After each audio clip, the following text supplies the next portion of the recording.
Friends, welcome to my channel auto world. तो आज इस वीडियो में हम बात करने वाले हैं most reliable cars in the market.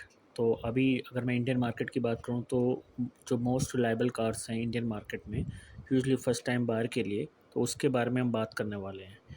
तो जैसे कि हम जानते हैं कि फ़र्स्ट टाइम बायर के लिए अगर के कॉन्टेक्स्ट में मैं बात करूं तो कुछ ऐसे ब्रांड्स हैं जो कि आपको लाइक एक वेरी गुड रिलायबिलिटी प्रोवाइड करते हैं, गुड माइलेज प्रोवाइड करते हैं और साथ में आपको मींस डिसेंट सेफ्टी मिल जाती है आपको।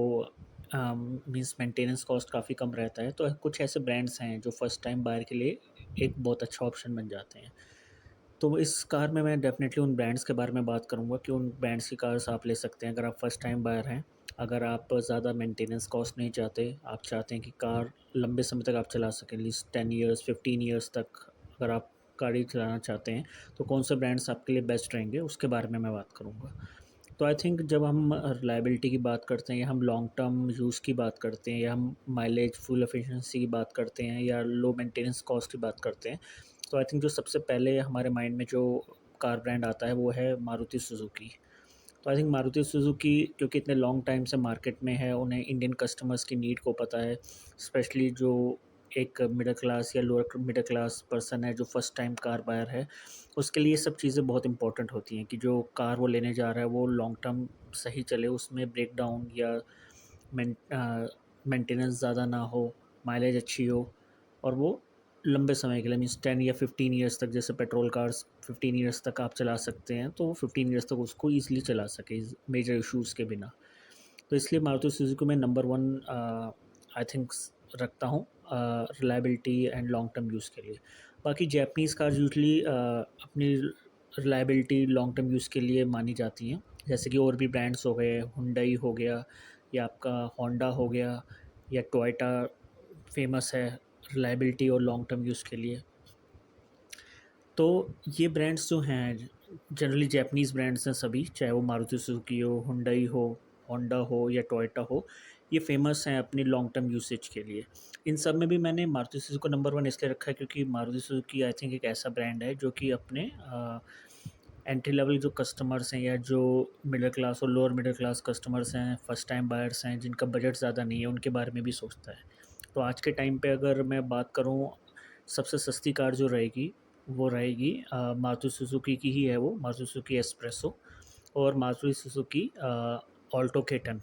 तो ये दोनों car 4 lakh rupees ex showroom से कम प्राइस में स्टार्ट हो जाती हैं। मीन्स बेस वेरिएंट इनका 4 लाख रुपीज़ एक्स शोरूम के अंदर आ जाता है। तो 4 लाख एक्स शोरूम अगर किसी का प्राइस है, किसी का बजट है मीन्स 4 लाख एक्स शोरूम, तो उसमें वो मारुति सुजुकी एक इकलौता ब्रांड है जो ये कार्स प्रोवाइड कर रहा है। उसके अलावा मैं टाटा टियागो भी एक ऑप्शन है जो कि आपको 5 लाख रुपीज़ एक्स शोरूम के अंदर स्टार्ट हो जाती है। Base variant 5 lakh rupees ex showroom के अंदर स्टार्ट हो जाता है, तो वो भी एक अच्छा ऑप्शन है। तो आई थिंक ये कुछ गिने चुने ही कार मैन्युफैक्चरर्स हैं जो आपको छोटी कार्स प्रोवाइड कर रहे हैं। उसके बाद आपकी हुंडई आती है, जैसे हुंडई में ग्रैंड आई-10 नियोस हो गया, तो उसका जो बेस वेरिएंट मैं कहूँगा ग्रैंड आई-10 नियोस का, वो 5 lakh rupees ex showroom 5 lakh rupees ex showroom से ज़्यादा रहता है। तो वो भी एक अच्छा ऑप्शन है। बट जैसे कि अगर किसी का फर्स्ट टाइम बायर, उसका बजट कम है, 4 लाख रुपीज़ का है या 5 लाख रुपीज़ का है, तो उसमें लिमिटेड ऑप्शन है। तो ग्रैंड आई-10 नियोस जैसे मैंने आपको बताया वो 5 लाख रुपीज़ से अबव पड़ता है उसका बेस वेरिएंट। तो यही अगर मैं छोटी कार्स की बात करूँ तो आई थिंक यही कुछ छोटी कार्स का ऑप्शन रहता है। बाकी इसके बाद जो कार्स रहती हैं या हैचबैक रहती हैं वो generally 5 lakh rupees ex showroom से ऊपर रहती हैं। तो फर्स्ट टाइम बायर के लिए आई थिंक ये जो 4 लाख रुपीज़ और 5 लाख रुपीज़ से कम का बजट है एक्स शोरूम, ये काफ़ी इंपॉर्टेंट रहता है। या जिनका बजट कम है उनके लिए 4 लाख रुपीज़ और 5 लाख रुपीज़ के अंदर एक्स शोरूम प्राइस ये मैटर करता है। तो ये जितने ब्रांड्स मैंने आपको बताए सारे ही अच्छे हैं, चाहे वो मारुति सुजुकी हो, हुंडई हो, होंडा हो, टोयोटा हो या जैसे टोयोटा की टियागो भी हो गई एंट्री लेवल कार में। तो ये सब अच्छे ब्रांड्स हैं। मैंने फर्स्ट नंबर में मारुति सुजुकी को इसलिए रखा है क्योंकि मारुति सुजुकी फ़ेमस है अपनी रिलायबिलिटी के लिए, अपने लॉन्ग टर्म यूसेज के लिए, अपनी गुड माइलेज के लिए। और अगर आप एक टेंशन फ्री कार चाहते हैं मीन्स लॉन्ग टर्म के लिए 10 साल या 15 साल के लिए, और आप चाहते हैं कि उसमें आपको माइलेज अच्छा मिले, रिलायबिलिटी अच्छी मिले, मेंटेनेंस कॉस्ट ज़्यादा ना हो, टेंशन फ्री कार हो जैसे, तो उसमें मारुति सुजुकी की सभी कार्स अच्छी रहती हैं। और अब मैं अगर बात करूँ तो माइलेज और रिलायबिलिटी के साथ-साथ अब मारुति सुजुकी की अगर मैं बात करूँ तो बहुत सी कार्स हैं जिनमें आपको सेफ्टी फीचर्स भी अच्छे मिल जाते हैं। जैसे कि ऑल्टो के10 से आपको 6 ईयर बैग्स का ऑप्शन मिल रहा है।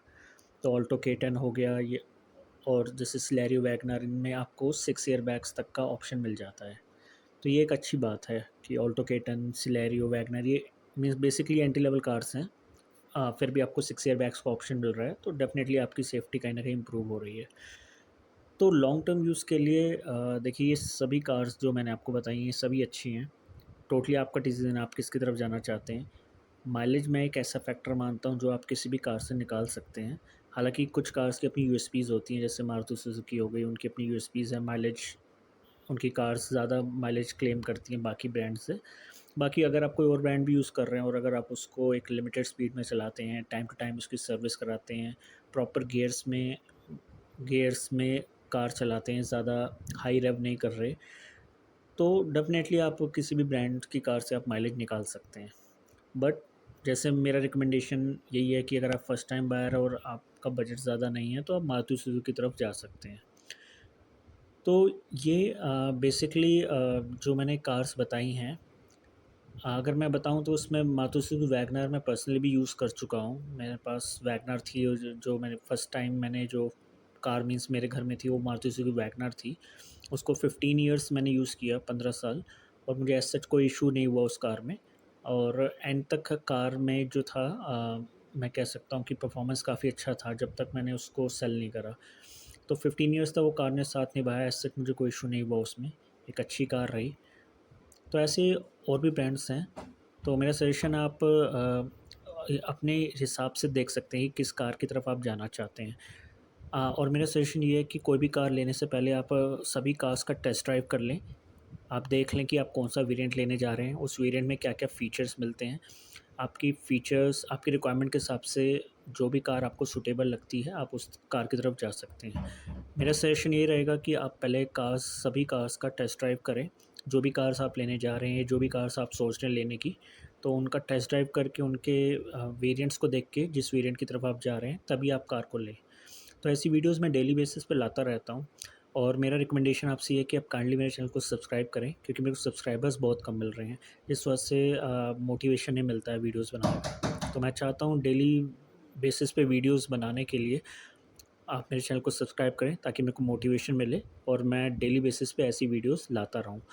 तो काइंडली चैनल को सब्सक्राइब करें, और ऐसी वीडियो आपको अच्छी लगे तो उसको लाइक शेयर ज़रूर करें। Thank you, have a nice day.